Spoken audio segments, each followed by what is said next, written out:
I'm Harriet. I'm a physiotherapist and APPI certified Pilates instructor. Welcome to my Pilates from Home subscription. This is just a short introduction video. If you've maybe never done Pilates before or it's been a while since you have, I'm just going to go through a few of the key principles and components to be aware of when you're doing the Pilates from Home videos. So as you may have seen on the subscription, we've got a range of different workouts. Some are just short target workouts, others are full 30-minute classes, and then there's also the power Pilates that are higher intensity. But the core components stay the same no matter what Pilates exercise you're doing. So I'm just going to go through a few of those things now.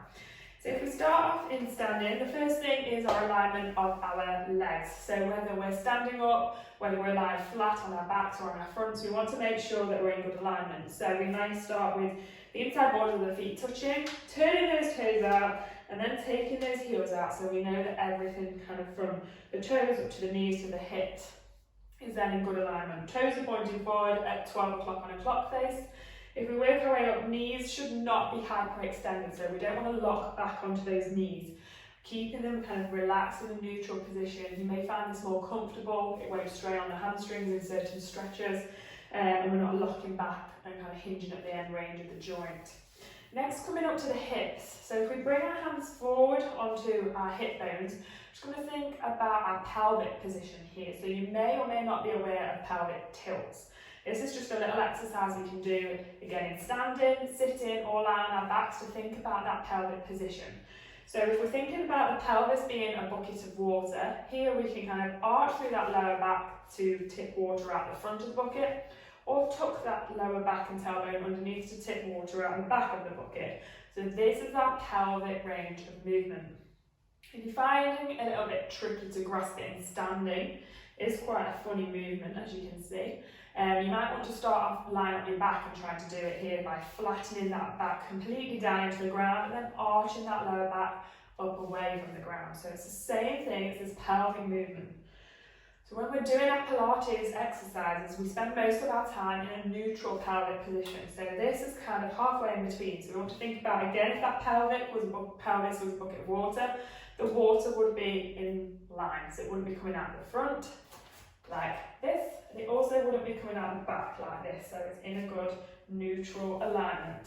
If you manage to maintain this position, it will also help our ribs stay down and flat to our chest wall, which is what we want. We don't want this. So as you can see, pelvis tilts forward, lower back arches, ribs flare out. This can be quite uncomfortable. It's not really working the abdominals and the glutes as we want to, so we want to kind of gain this neutral position and maintain this throughout the exercises. So something to always be aware of in this kind of area.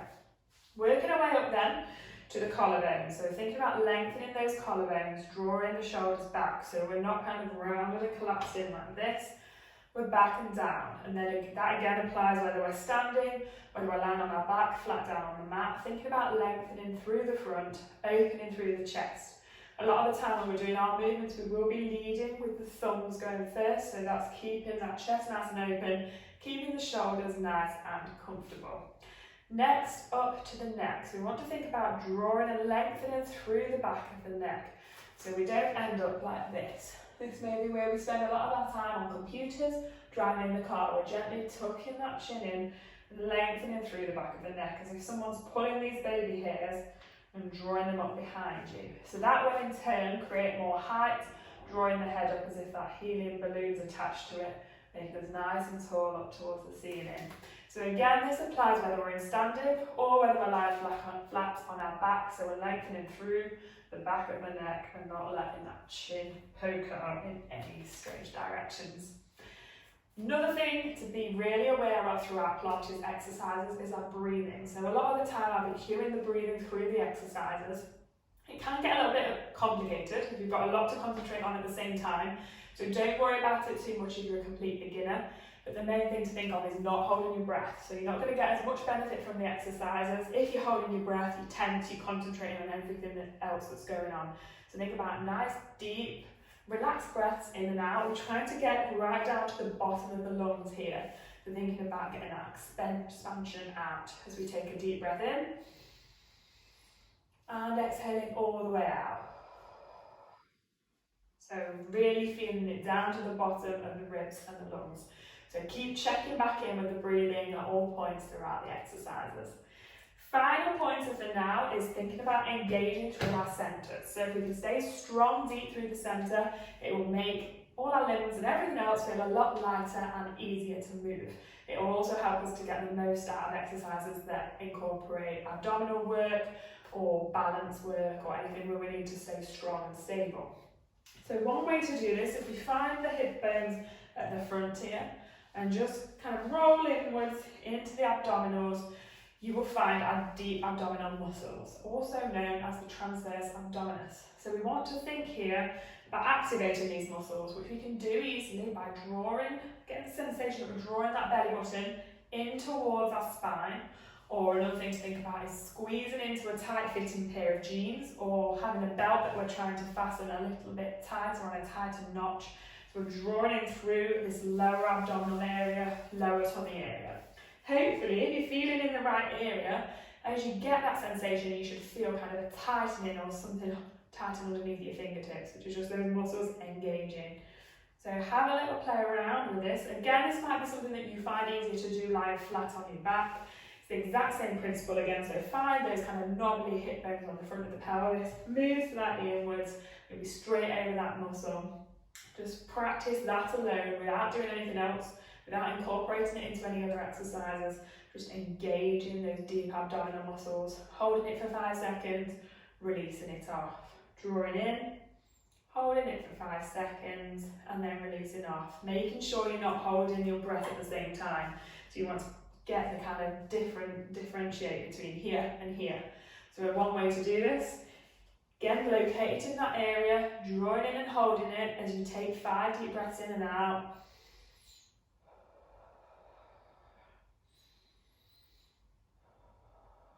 Making sure on those exhales, those out breaths, that you're not losing that muscle contraction there. So you should still be able to feel that muscle engaged underneath the fingertips.